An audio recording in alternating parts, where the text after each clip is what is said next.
दोस्तों, आज हम वेस्टइंडीज और साउथ अफ्रीका के बीच खेले गए उस मैच के बारे में बात करेंगे जो क्रिकेट इतिहास का शानदार मैच रहा है। यह मैच 11 मई 2005 को ब्रिजटाउन मैदान में खेला गया था।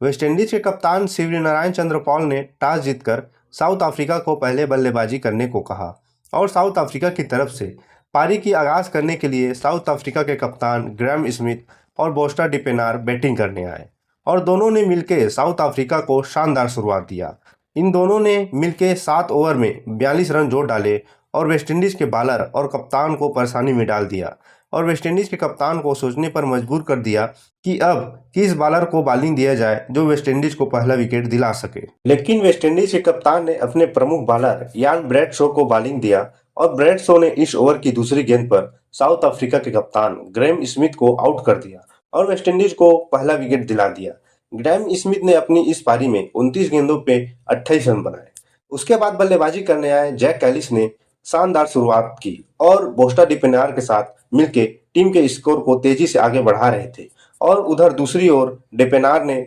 19वें ओवर के चौथे गेंद पर चौका लगा के अपना अर्धशतक पूरा कर लिया था और दोनों ने मिलकर 20 ओवर में 112 रन बना डाले और दोनों बल्लेबाज वेस्टइंडीज के गेंदबाजों को कोई भी मौका नहीं दे रहे थे विकेट लेने का और दोनों को जब भी मौका मिल रहा था चौका छक्का लगाने का तो दोनों बल्लेबाज लगा रहे थे और टीम का स्कोर 30 ओवर में 159 रन बना डाले और अभी तक साउथ अफ्रीका का एक ही विकेट गिरा था। दूसरी तरफ वेस्टइंडीज के गेंदबाज के कंधे झुके हुए लग रहे थे, लेकिन वेस्टइंडीज के कप्तान को समझ नहीं आ रहा था कि अब क्या किया जाए और किस गेंदबाज से गेंदबाजी कराया जाए। और उधर साउथ अफ्रीका के सलामी बल्लेबाज बोस्टा डिपेनार ने 36वें ओवर की 5वीं गेंद पर सिंगल लेकर अपना शतक बना लिया था और दोनों बल्लेबाजों ने मिलकर टीम के स्कोर को 40 ओवर में 222 रन तक पहुंचा दिया था। और उधर वेस्टइंडीज के लिए समस्या बढ़ती जा रही थी और वेस्टइंडीज के कप्तान को परेशानी में डाल दिया था और सोचने पर मजबूर कर दिया कि अब कौन गेंदबाज उन्हें विकेट दिला सकता है। फिर कप्तान ने अपने सबसे अनुभवी गेंदबाज ब्रैडशॉ को गेंदबाजी करने के लिए दिया और ब्रैडशॉ ने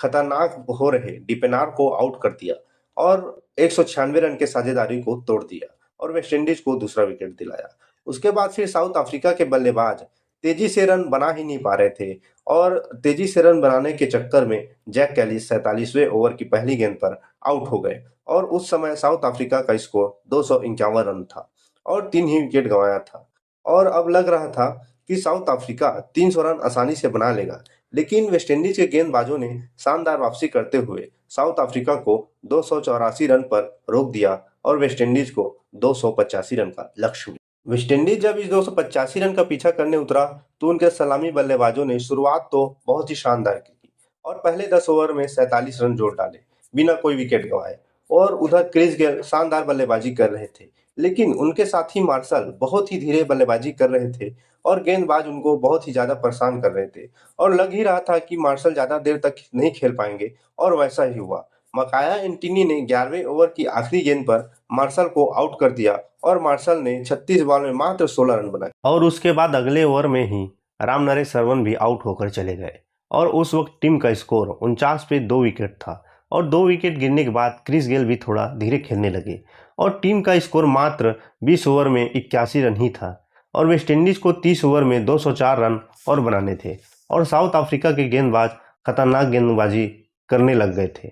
और वेस्टइंडीज के बल्लेबाज मुश्किल में दिखाई दे रहे थे, खासकर कप्तान ब्रेल लारा जो रन ही नहीं बना पा रहे थे। लेकिन उन्होंने 29वें ओवर में चार्ल्स लैंगवेट को पहली ही 2 गेंद पर चौका लगाया और लग रहा था कि तेजी से रन बनाने की सोच रहे हैं ब्रेल लारा, लेकिन उसी ओवर की 5वीं गेंद पर लारा आउट हो गए। उसके बाद फिर क्रिस गेल भी तेजी से रन बनाने लगे और 37वें ओवर की दूसरी गेंद पर क्रिस गेल ने अपना शतक बना लिया और चंद्रपाल और गेल ने मिलकर टीम के स्कोर को 40 ओवर में 206 रन तक पहुंचा दिया। अब वेस्टइंडीज को आखिरी 10 ओवर में 79 रन और बनाने थे मैच को जीतने के लिए। वेस्टइंडीज के मात्र अभी तक 3 ही विकेट गिरे थे और क्रिस गेल शतक बनाकर खेल रहे थे और चंद्रपाल भी उनका बखूबी साथ दे रहे थे। लग रहा था कि वेस्टइंडीज मैच को आसानी से जीत जाएगा, क्योंकि वेस्टइंडीज के खिलाड़ी कितना ताबड़तोड़ बल्लेबाजी करते हैं ये हम सबको पता है और जीत के लिए 60 गेंद पर 79 रन ही बनाने थे। साउथ अफ्रीका के कप्तान ने अपना दांव खेला और गेंदबाजी करने के लिए जस्टिन कैम्प को ले आए। उन्हें पता था कि अगर यहाँ एक विकेट और मिल जाएगा तो खेल में जरूर कुछ बदलाव आएगा, और ऐसा ही हुआ। कैंप ने चंद्रपाल को 40वें ओवर की 5वीं गेंद पे आउट कर दिया और वेस्टइंडीज का चौथा विकेट गिरा दिया। लेकिन क्रिस गेल अभी भी क्रीज पर मौजूद थे और स्मिथ भी ताबड़तोड़ बल्लेबाजी कर रहे थे, जो कि साउथ अफ्रीका के कप्तान को परेशानी में डाल रखा था। अब साउथ अफ्रीका के कप्तान ने अपने सबसे प्रमुख गेंदबाज आंद्रे नेल को गेंदबाजी के लिए बुलाया, जिन्होंने अभी तक शानदार गेंदबाजी की थी, और उन्होंने स्मिथ को आउट कर दिया और साउथ अफ्रीका की वापसी करा दिया मैच में। अब वेस्टइंडीज को आखिरी 30 गेंद में 36 रन और बनाने थे। 46वें ओवर में पॉलक ने मात्र 7 रन दिए और उसके बाद ग्रैम स्मिथ ने अपने सबसे अच्छे गेंदबाज आंद्रे नेल को उनका आखिरी ओवर दे दिया, और आंद्रे नेल ने 47वें ओवर की चौथी गेंद पर सबसे बड़ा विकेट निकाल कर दिया साउथ अफ्रीका को, वो भी क्रिस गेल का, क्योंकि क्रिस गेल उस वक्त बहुत ही खतरनाक दिख रहे थे।